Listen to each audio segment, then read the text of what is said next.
Alors que Lina est portée disparue depuis plus de 4 mois, la mère de la jeune fille vient tout juste d'être reçue par les juges d'instruction en charge de l'affaire. Cette dernière a pu faire part de sa frustration concernant l'enquête et son implication. L'enquête sur la disparition de Lina se poursuit, mais à l'heure actuelle, les gendarmes chargés de l'affaire semblent dans une impasse.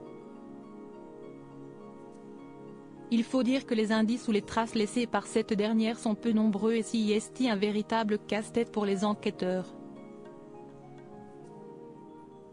Pour rappel, la jeune fille de 15 ans est portée disparue depuis le 23 septembre dernier alors qu'elle se rendait à la gare de Saint-Blaise-la-Roche dans le Bas-Rhin pour aller à Strasbourg en train et retrouver son petit ami, Tao. Depuis, plus aucun signe de vie de celle qui était en CAP aide à la personne dans un établissement proche de Saint-Blaise-la-Roche. Les pistes pour la retrouver continuent d'émerger et ces derniers temps, il a notamment été question d'un jeune homme de 20 ans, activement recherché et dont la piste pourrait relancer l'enquête.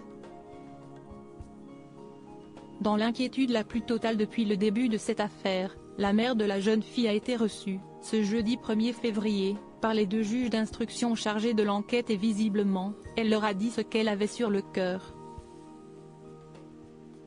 Même si la frustration demeure parce que l'accès au dossier complet n'a pas été possible, Madame Fanning-Roll tient à remercier l'accueil des 2 juges et leur qualité d'écoute, a déclaré à l'AFP son avocat, Me Mathieu Héroldi, à l'issue de l'audition, dont il s'est dit satisfait.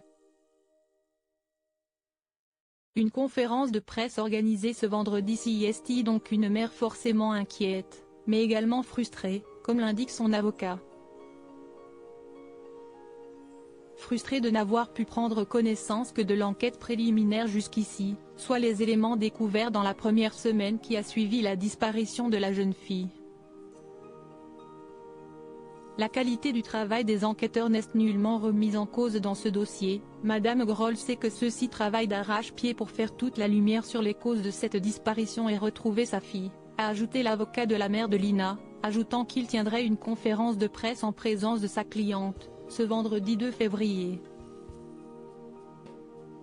L'occasion d'en savoir plus sur le ressenti de la mère de la jeune disparue, récemment accusée d'avoir une liaison avec Tao, le petit ami de sa fille Lina. Alors que l'enquête se poursuit pour tenter de retrouver Lina, la conférence de presse organisée par l'avocat de sa mère va certainement faire parler.